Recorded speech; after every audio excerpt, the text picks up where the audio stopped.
Hello everyone, once again, welcome to this channel and I Kalpesh Vyas welcome you all into this wonderful video and आज का हमारा जो video है वो एक आयुर्वेदा डॉक्टर के साथ है। ये जो आयुर्वेदिक डॉक्टर है वो काफी स्पेशल है because she is working into the Ayurvedic space since last 14 years and उन्होंने अपना खुद का एक ब्रांड क्रिएट किया है जिसका नाम है Veda for wellness and under this brand she is providing so many services and one of the main services गर्भ संस्कार she is a गर्भ संस्कार expert और गर्भ संस्कार के बारे में सिखाती है पेरेंट्स को as well as she is promoting joyful parenting she is also a lifestyle coach जो कि लाइफस्टाइल कैसी होनी चाहिए आयुर्वेदा के हिसाब से उसको भी वो प्रमोट करती है, अपनी वो सर्विसेज देती है, साथ ही वो योग और प्राणायाम की कंसल्टेशन और कोचिंग भी प्रोवाइड करती है। हमारी आज की जो एक्सपर्ट है, हमारी आज की जो पेरेंटिंग गाइड है, हमारी जो मेंटर है, she is having a wonderful experience and she is doing wonderful job into the immunization drive named as a Suvarna Prashan. Okay, और उसके अलावा she is also Ayurvedic dietetics मतलब आयुर्वेद के हिसाब से कैसी चीजें खानी चाहिए, कैसी चीजें हमें कौन से टाइम पे खानी चाहिए, कौन सी चीजें हमें हमारे लिए अच्छी है हमारे बॉडी के लिए, कौन सी चीजें हमारी बॉडी के लिए खराब है, ये सारी चीजों की वो बहुत डीप नॉलेज रखती है। So without any further delay, I would like to welcome in our session Miss Shwetaba Jadeja, Dr. Shwetaba Jadeja from Mumbai. And yes, we will be having this wonderful talk under the name of, आज का जो topic है उसका नाम है child care with Ayurveda, मतलब कि बच्चों की केयर कैसे किया जाए और उसके बारे में जो कुछ भी आयुर्वेदा में बताया है वो सारी चीजें आज के इस इंटरव्यू में हम समझेंगे डॉक्टर श्वेता जाडेजा से। Okay, so without any further delay let's start our interview.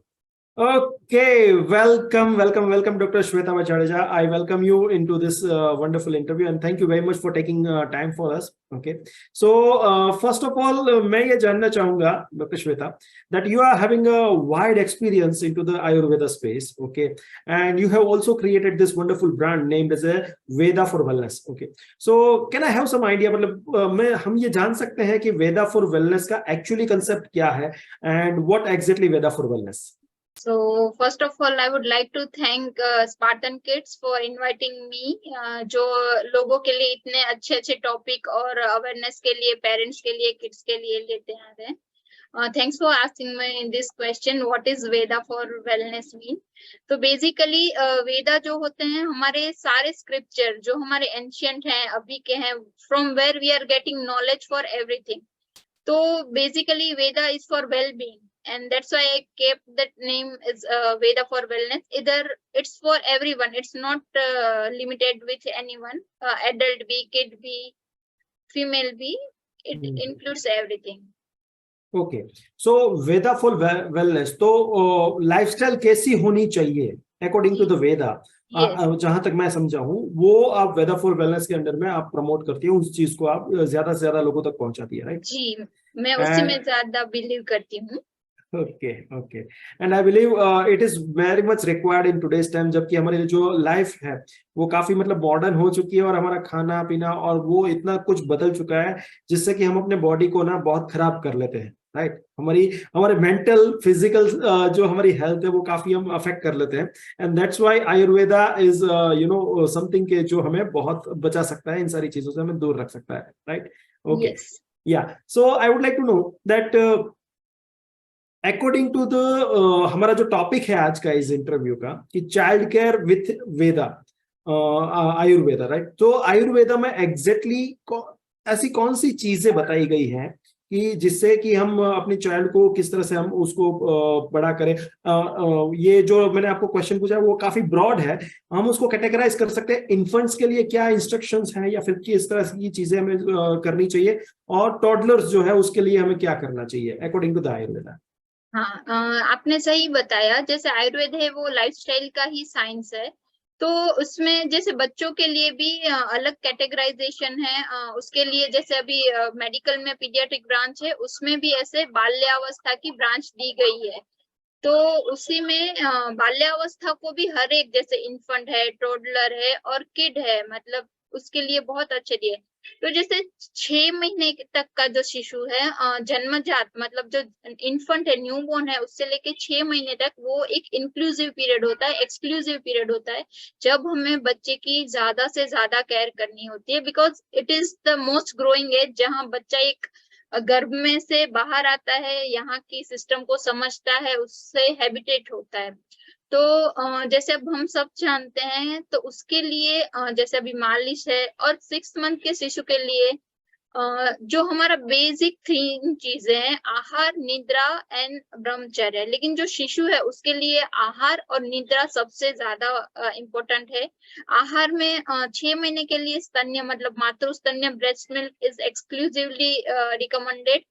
और जो निद्रा है, that is the best part, जहां बच्चा ग्रो करता है, उसका ब्रेन डेवलप होता है, और उसके साथ उसकी केयर है, जिसमें हम मालिश करते हैं, उसे कुछ दूसरी अभी वैक्सीन हम दे रहे हैं, लेकिन वो वैक्सीन आयुर्वेद में नहीं थे, उसमें पूरी अलग सिस्टम थी, वो हम बाद में बात करेंगे। But yes, we have to take care for that way. And for 1 मतलब 6 मंथ टू 1 ईयर, उसके लिए जब हम थोड़ा थोड़ा टॉक फूड चालू करते हैं, तो उसके लिए भी हर एक चीज के, क्योंकि उस समय उसके स्नायु, मसल्स, बोन्स बन रहे होते हैं, तो उसके आहार में जो बल्य है, तुष्टिकर है, पुष्टिकर है, ऐसा आहार, और उसके साथ उसकी केयर हमें देखभाल करनी रहेगी। ओके, बढ़िया। सो इन्फेंट के लिए तो आपने काफी अच्छी तरीके से समझा दिया कि उसके लिए 2 चीजें बहुत ही इंपॉर्टेंट है। एक तो जो ब्रेस्ट मिल्क है वो जो माता का जो दूध रहता है वो, एंड दूसरा उसके लिए जो नींद है वो काफी इंपॉर्टेंट है, बिकॉज उसी टाइम में वो ग्रो करता है मेंटली, फिजिकली, सारी सारी चीजें, राइट? ओके। बट जो आफ्टर 6 मंथ मतलब इन्फेंट के अलावा जो हम बात करें, राइट, तो उन किड के लिए एक्चुअली खाना पीना कैसा होना चाहिए, उसको आप थोड़ा सा डिफाइन करेंगे स्पेसिफिकली तो। जी, तो जैसे आयुर्वेद है, वो सात्विक आहार को बहुत ही महत्व देता है, तो शिशु का जो ये आहार होता है वो भी सात्विक होना चाहिए, जो जंक फूड हम बोलते हैं वो नहीं होना चाहिए। और जैसे उनकी धातुएं वर्धन मतलब वो हर बार ग्रोइंग एज में होती है, तो उनके लिए बहुत ही अच्छा वर्णन दिया गया है, सुगंधिम पुष्टि बलवर्धनम मतलब जो बल्य है, पुष्टिकर। तो ऐसा आहार क्या हो सकता है, तो जो दूध है, दूध की जो बनी हुई चीजें हैं, मक्खन है, उससे बनी हुई खीर है, घृत मतलब घी है, वो सारी चीजें उनके लिए बल्यकर होती है और पुष्टिकर होती हैं। उसके साथ जो सीजनल फ्रूट्स हैं, वेजिटेबल्स है, और ये समय होता है जब आप शिशु को उनके हर एक चीज से वाकिफ करवाते हैं कि क्या हो सकता है। तो आई रिकमेंड कि आप उसको हर तरह का आहार उनके डाइट में ऐड कीजिए। वो मिलेट्स भी है, जैसे ग्रेन्स है, वेजिटेबल्स है, फ्रूट है, हर एक। अगर सेमी सॉलिड है तो उसमें भी सब ऐड कीजिए। फिर धीरे धीरे जब हम सॉलिड पे जाते हैं, तभी भी उसके साथ उनके आहार में जो गुड़ होता है वो बहुत ही महत्वपूर्ण होता है, और उसके साथ मधु मतलब हनी, वो भी बहुत महत्वपूर्ण होता है। जबकि मधु इतना यूज में नहीं होता, जब बच्चे बीमार होते हैं वही यूज करते हैं। बट यस, ये सारे आहार बहुत ही रिकमेंड किया गया है, दूध की चीजें, घृत और मधु। Okay, wonderful. अच्छा, आजकल जो बच्चे हैं वो बहुत ही छोटी उम्र से वो चॉकलेट्स वगैरह मतलब शुगर कंजम्पशन उसका ज्यादा बढ़ जाता है, राइट? ओके, जी, तो आपको क्या लगता है मतलब वो होना चाहिए, नहीं होना चाहिए, या फिर उसमें और कुछ वेरिएशन हो सकते हैं? किस तरह से आपको क्या लगता है वो कितना अफेक्ट करता है चाइल्ड की हेल्थ को?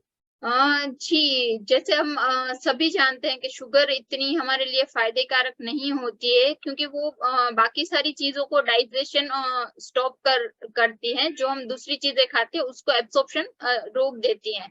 तो जैसे हमारे पास नेचुरल शुगर वेरिएंट भी बहुत हैं, और शुगर का बेस्ट जैसे हमको चाहिए ऑप्शन, तो जो गुड़ है, जो पहले ही मैंने बताया, तो that is the best option. अभी काफी लोग गुड़ की बनी चॉकलेट्स हैं, ऐसी सारी चीजें वेराइटी कर रहे हैं। और इसके साथ अगर आपको शक्कर देनी ही पड़े, तो शास्त्र में बहुत ही अच्छा वर्णन है, खड़ी शक्कर का प्रयोग करना चाहिए। हर एक चीज अगर यूज की जाए, मात्रा से यूज की जाए, तो हमेशा फायदेमंद रहती है। लेकिन अगर आप उसका अति प्रयोग करेंगे, जब उसके एडिक्टेड हो जाते, तो यस, वो हमें हेल्थ पे इम्पेक्ट करती है। तो मात्रावत चीजें कुछ भी लीजिए, खड़ी शक्कर का प्रयोग कीजिए, that is best for them. So as I understand the balance is the key, right? Yes, balance रखना यस, बहुत ही जरूरी है। जी ओके, वंडरफुल। अच्छा, आपने अभी जो बताया वो काफी इंटरेस्टिंग था। मेरे दिमाग में ये क्वेश्चन हमेशा आता है, अगर आप उस पे अगर आपका नॉलेज और आप कुछ उसके बारे में बता पाए तो जो शक्कर है जो हम खाते हैं, खड़ी शक्कर है और गुड़ है, जहां तक मेरा अंदाजा है, जहां तक मुझे नॉलेज है, वो सारी की सारी चीजें गन्ने में से ही बनती है, राइट, गन्ने के जी जूस में से, राइट। सो इवन दो इन तीनों में इतना क्या डिफरेंस है अकॉर्डिंग टू द आयुर्वेदा कि भाई खड़ी जी शक्कर को वो मतलब बोलते हैं कि नहीं ले सकते हैं, जबकि शक्कर को हम लोग मना करते हैं, डॉक्टर्स भी मना करते हैं कि जी नहीं लेनी चाहिए, right. So what exactly the difference, काफी हमारे व्यूअर्स को ये पता नहीं है, तो अगर इसके बारे में आप थोड़ा बहुत कुछ बता पाए तो। आपने बहुत ही सुंदर क्वेश्चन पूछा और मुझे बताते हुए खुशी होगी। आपने जैसे बना ये सारी चीजें एक ही फॉर्म में है, लेकिन जैसे आप अगर जानेंगे तो जब आप रो फ्रूट खाते हैं तो उसकी वैल्यू क्या होती है, फिर उसमें से हम जूस बनाते हैं तो उसकी वैल्यू क्या होती है, और जब हम उसमें से सूप बनाते हैं तो उसकी वैल्यू क्या होती है। तो जब ये सारे फॉर्म्स हैं वो एक के बाद उनकी गुणवत्ता कम होती जाती है, और अभी जो शक्कर होती है उसमें से जो मिनरल्स होते हैं पॉलिश्ड होके आती है, क्रिस्टलाइन होती है, केमिकल्स आ जाते हैं। तो जब गुड़ है, अभी केमिकल फ्री गुड़ भी मिलने लगे हैं, वैसे ही खड़ी शक्कर वो गुड़ के बाद का जो श्रेष्ठ जो होता है प्रयोग वो माना जाता है। उसके बाद फिर क्रिस्टल तो एकदम उसमें भी, फिर अभी शक्कर में भी 3-4 होती है। क्रिस्टल शक्कर है, एकदम छोटी है, अभी नई नई वेराइटी आने लगी है। तो जैसे हम बढ़ते हैं वैसे उनकी गुणवत्ता कम होती जाती है। That's the difference between them all. Okay, so मतलब उसके जो प्रोटीन विटामिन जो उसके मिनरल्स, अंदर जो यस। मिनरल्स होते हैं वो मिनरल्स कम होते जाते हैं, दैट्स वाई जी गुड़ और खड़ी शक्कर है वो हम यूज कर सकते हैं, बट जी कि जो प्रोसेस की हुई शक्कर है वो उसमें जी मतलब वो इतने कम वो होते हैं। उसमें कुछ मैं तो सिर्फ वो टेस्ट ही होता है, देयर इज नो, और बाकी कैलोरीज हमारे बढ़ाते हैं, अदरवाइज न्यूट्रिएंट्स कुछ नहीं होते हैं। Okay, wonderful. आज जब हम ये शक्कर की बात कर रहे हैं तो वैसे ही दूसरा एक पॉइजन बताया गया है, दैट इज नमक, राइट। यस सो क्या मैं ये जानना चाहूंगा, मतलब काफी सारी डॉक्टर्स जो मेरे फ्रेंड है वो ये बताता है कि भाई नमक है वो जितना हो सके उतना कम खाना चाहिए, क्योंकि हमें पता है कि उससे बीपी वगैरह होता है, राइट, हाई बीपी जी। लो बीपी का काफी इश्यूज होते हैं। बट मैं ये जानना चाहूंगा क्या आयुर्वेदा में भी इसके बारे में कुछ बताया गया है? आयुर्वेद में भी बताया गया है। लोग अभी सिर्फ एक ही नमक को जानते हैं। आयुर्वेद में अष्ट लवण, जो लवण मतलब नमक होते हैं, 8 प्रकार के नमक बताए गए हैं। हर एक के गुण और धर्म बताए गए हैं कि किसकी क्वालिटी क्या होती है, किसको लेने से क्या फायदा होता है। लेकिन जैसे आपने पूछा है कि क्या लेना चाहिए, तो जैसे मैंने आगे बताया, हमारा बॉडी हर एक मिनरल से बना हुआ है, तो हमारे बॉडी को हर एक मिनरल की जरूरत है। तो मात्रावत जरूरी है। अभी जैसे हम हमारा ये इंडिया है, वहां हमें आयोडाइज नमक की जरूरत होती है, लेकिन जहाँ बीपी और वो सब होता है, तब हम रिकमेंड करेंगे जो सेंधा नमक है, जो हम उपवास के लिए यूज करते हैं, सफेद जो ऐसे दरदरा सा होता है वो। जो पिंक सॉल्ट है that is not also recommended, वो सारी तकलीफों के अनुसार बाकी के लवण के उपयोग है। आप लीजिए मात्रा, जो सॉल्टी खाना है that is not any way advisable. जो हम चटपटा खाना है, हमारा भी स्पाइसी, शाम को कुछ वो शाम वाले टेस्ट हमें चाहिए, that is not advisable. Yes, go for सेंधा नमक and that is the best for any as और any disease.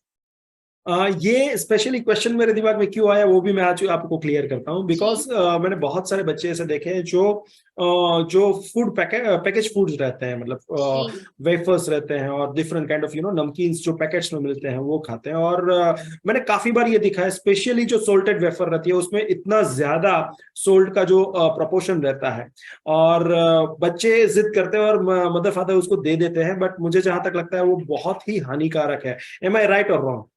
You are absolutely right. वो 3 तरीके से हानिकारक है। एक तो उसमें एक्स्ट्रा सॉल्ट होता है, वो सॉल्ट क्या है हमें नहीं पता है, क्योंकि वो केमिकलाइज करके जिससे हमारे पैलेट्स को अच्छा लगता है और हमें उसकी एक एडिक्शन जैसा हो जाता है।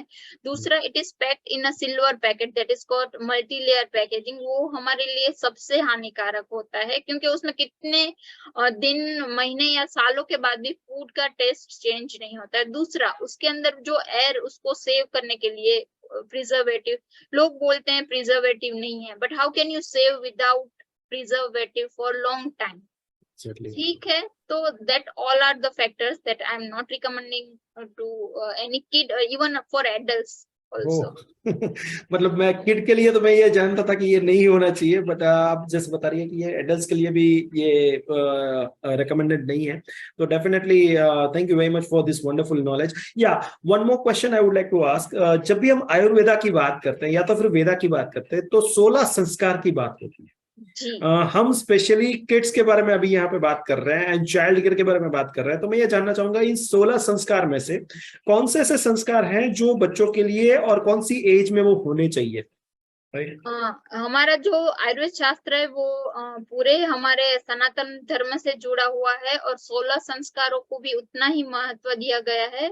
That is because of scientific way, क्योंकि हम हर एक एज में जहाँ से हमारा एक बोलते हैं ना जो पड़ाव पूर्ण होता है उसके बाद ये संस्कार की क्रिया की जाती है। तो जो हमारे 16 संस्कार है उसमें से सिर्फ 7 संस्कार तो ऐसे हैं जो गर्भ से लेके बालक 1 साल होने तक ही हो जाते हैं। जो ओह, 3 सो जो है जहां तक आपने बताया कि भाई हर एक संस्कार जो है वो आपकी लाइफ का एक मतलब एक पड़ाव है, राइट? जी सो जी अगर मैं किसी भी एक पर्सन की लाइफ को लूं तो उसको 16 डिफरेंट चैप्टर्स में हम डिवाइड कर सकते हैं और वो 16 चैप्टर्स के 16 अलग अलग संस्कार है। जी oh wonderful, yeah please go ahead, I am sorry to disturb you. No no yes that is very good. जैसे हमने बोला गर्भ में लेके तो वहां तक हम बोलेंगे गर्भाधान होता है, पुंसवन होता है और सीमंत संस्कार। और जैसे ही बच्चा माँ से अलग होके हमारी इस दुनिया में आता है उसी क्षण जो संस्कार किया जाता है दैट इज जात कर्म। मतलब जब यहाँ से एक ट्रांसफॉर्मेशन होता है दैट इज देयर, जो हमारे शास्त्र में दिखाया गया है जात कर्म। जात कर्म के बाद जब बच्चा 1 साल का होता है उसमें आता है हमारा नामकरण संस्कार।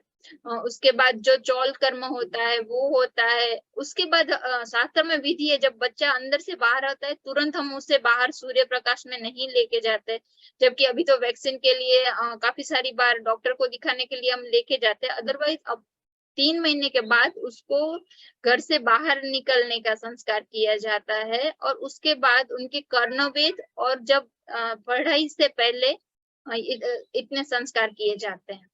वाह, और ये हर एक संस्कार का अपना एक अलग महत्व है, जी मतलब वो एक बहुत अलग। ही महत्व है क्योंकि वहां वो एक पड़ाव पूर्ण करता है, एक नई सीमा को पार करता है और उसी समय विद शास्त्रोक्त विधि और वेल विशेष हमारे दूसरे संस्कार की शुरुआत होती है। अच्छा, हम आप जब ये बता रहे थे तब आपने एक बहुत ही इंटरेस्टिंग बात बताई, दैट इज कि अकॉर्डिंग टू द आयुर्वेदा हमें कोई भी इन्फेंट को 3 महीने तक सूर्य प्रकाश में नहीं लेके जाना चाहिए, उसके मतलब उसके बाद लाना चाहिए। तो उसका कोई स्पेसिफिक रीजन है क्या कि वो क्यों नहीं करना चाहिए? जी जैसे क्या होता है कि हमारा जो बच्चा है हम 9 महीने तक माता के गर्भ में रहा होता है जहाँ हम अगर सोचेंगे तो वहां रोशनी ही नहीं होती है।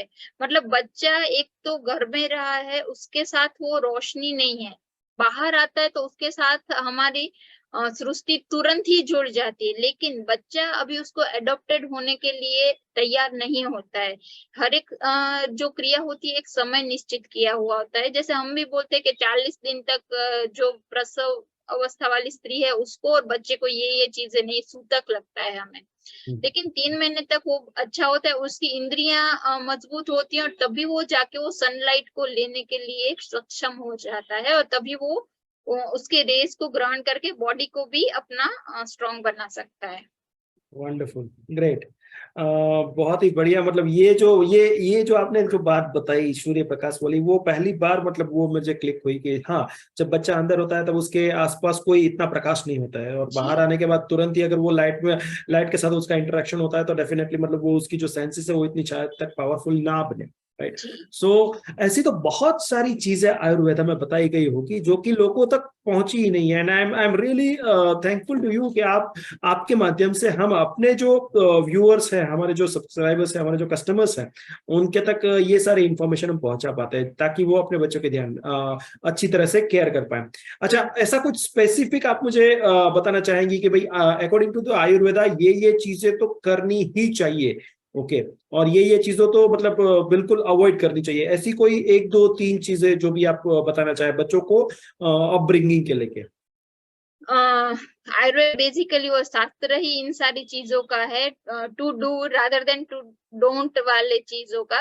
तो जैसे मैंने आपको बताया, जो उनके धातु वर्धन, हमारा जो शरीर है वो सप्त धातु और 3 मलों से और 3 दोषों से बना है। हर कोई ये बंदा जानता है, ये सारे नाम सबने जाने हुए हैं।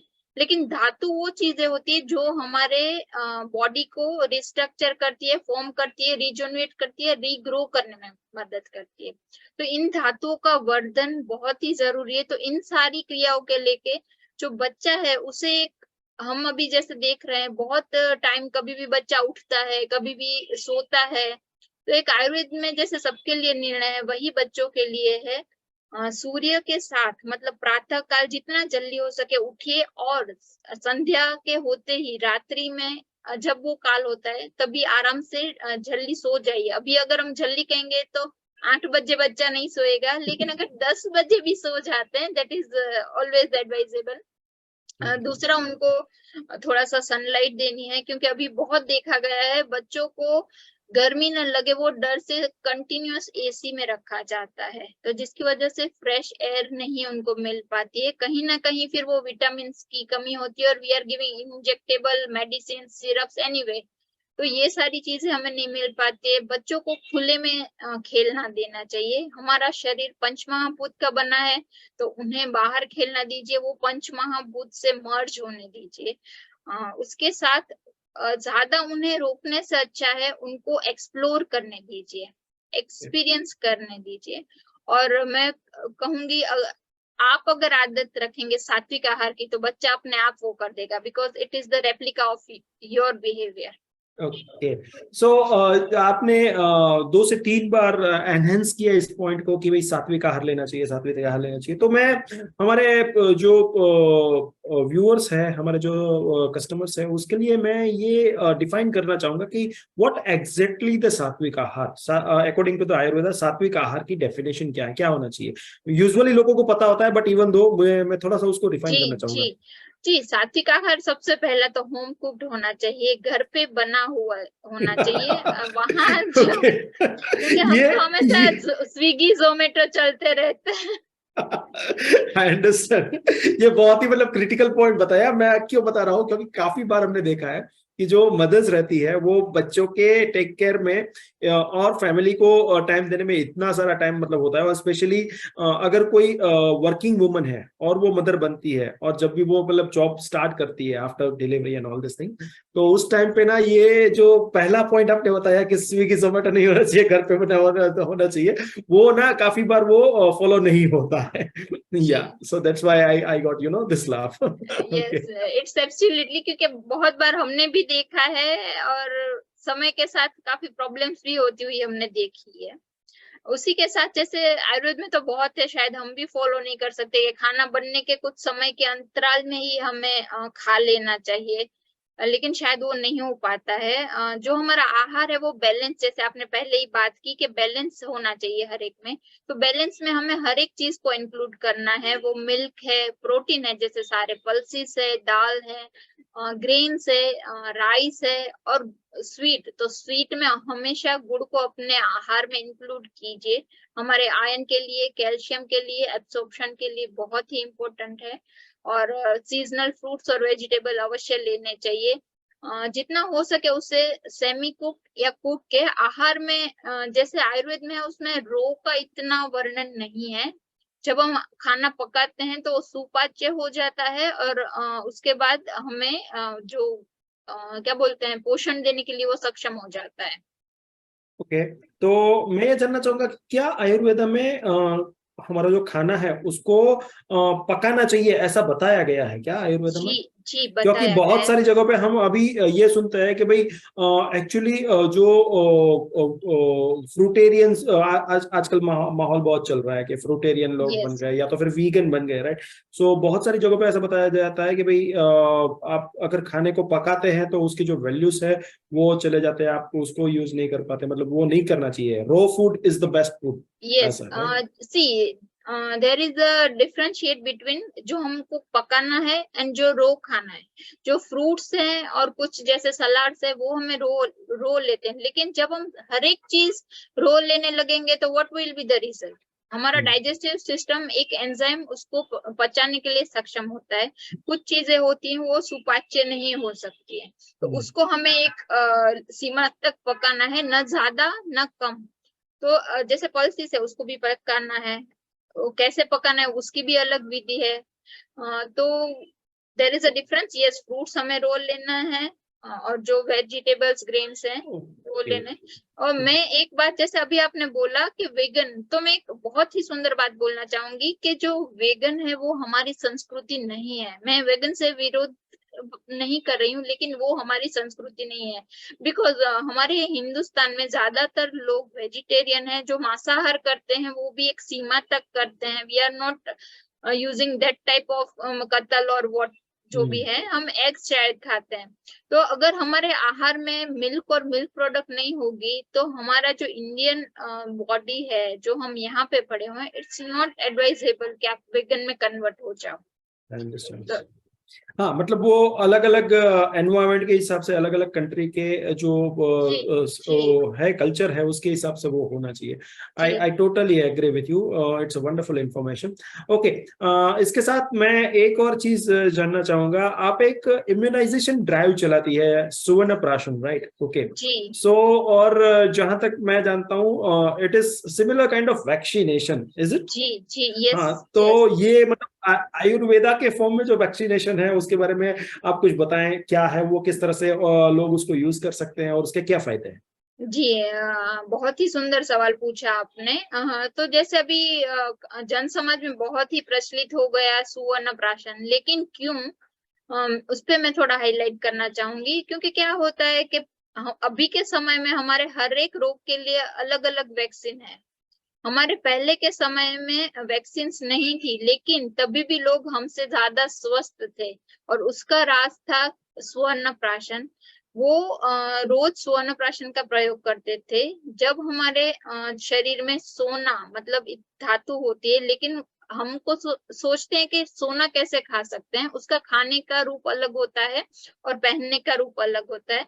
जब हम उसको एक निर्धारित मात्रा से रोज प्रयोग करते हैं, तो वो शरीर में एंटीबॉडीज उत्पन्न करता है, और वो एंटीबॉडीज हमारे किसी भी रोग को, किसी भी रोगावस्था में लड़ने के लिए बॉडी को सक्षम करता है।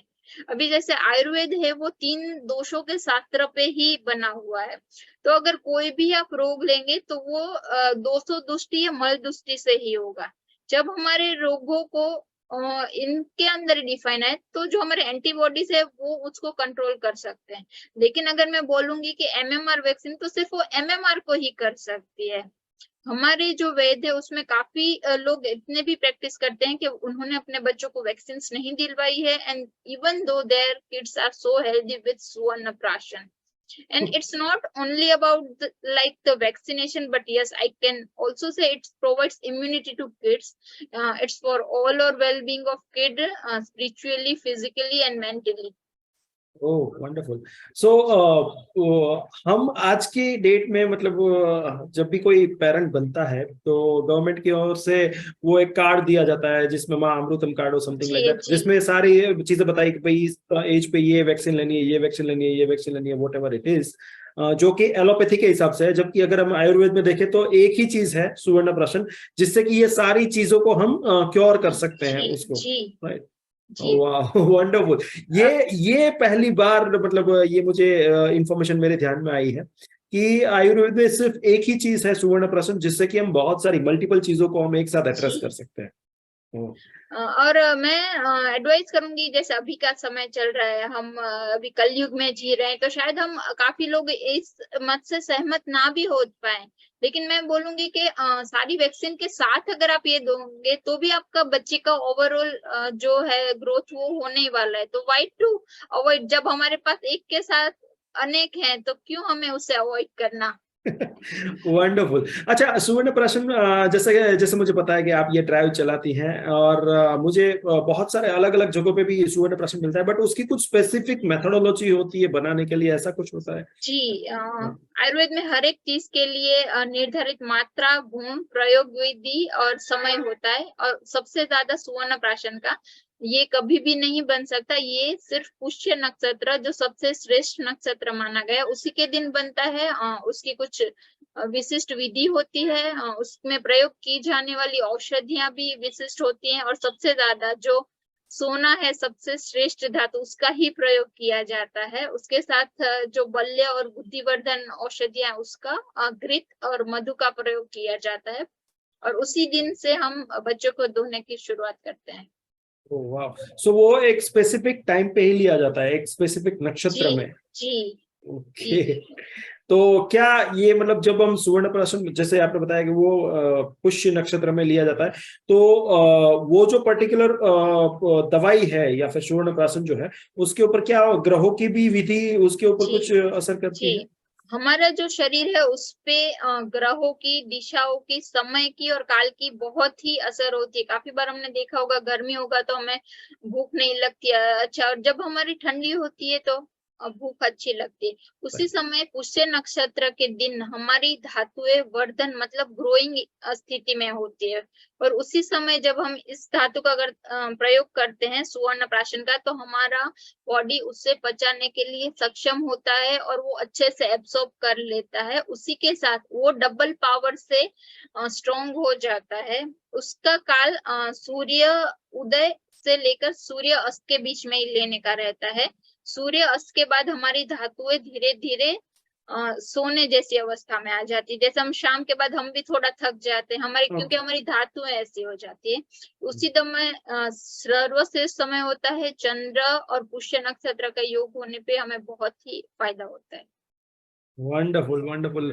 आज तक मैंने मतलब काफी बार मैंने सुवर्ण प्राशन के बारे में पढ़ा था। इनफैक्ट मैं अपने हमारे बच्चों को भी हम देते सुवर्ण प्राशन, बट इतना डीप अंडरस्टैंडिंग इसके बारे में आज से पहले कहीं से मुझे नहीं मिला। So thank you very much for that great information and your deep knowledge.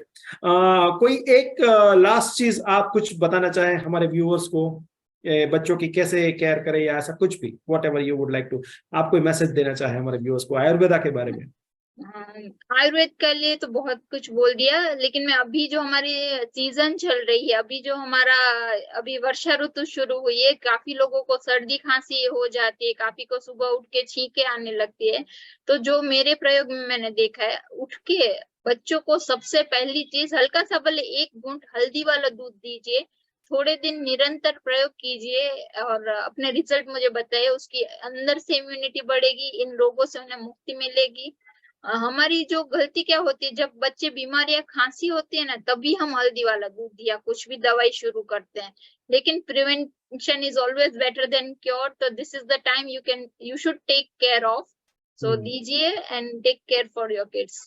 Okay, wonderful wonderful. So all the viewers, I would request कि अगर आपको आयुर्वेदा के बारे में कुछ भी जानना है, आयुर्वेदा के बारे में, या तो फिर आपके बच्चों को आयुर्वेदा के पॉइंट ऑफ व्यू से किस तरह से बच्चों का टेक केयर किया जाए उसके बारे में कुछ भी जानना है, तो आपकी लाइफस्टाइल के बारे में भी अगर आप आयुर्वेद को अपनी लाइफस्टाइल में इन्वॉल्व करना चाहते हैं, उसके बारे में कुछ जानना चाहते हैं, then doctor Shweta is always available for you. So you can find her on the Instagram Veda for Wellness, as well as on the Facebook. You will find Dr. Shweta, and you can message her directly, and she will be definitely, happy to answer you about all your queries. Okay, and thank you very much, Shweta ji, इस interview को conduct करने के लिए, इस interview में आने के लिए, आपका नॉलेज शेयर करने के लिए। Okay. और मैं भी आपका शुक्रिया कहना चाहूंगी, क्योंकि मैं भी आपके जैसे फॉलोअर्स है, I am one of them. मैं देख रही हूँ आप बहुत सारी अच्छी नॉलेज पेरेंट्स के लिए, बच्चों के लिए शेयर कर रहे हैं, अवेयरनेस ला रहे हैं। तो always best wishes for you Spartan kids. Thank you, thank you. Thank you very much. Have a nice time. Bye bye. Thank you, same to you.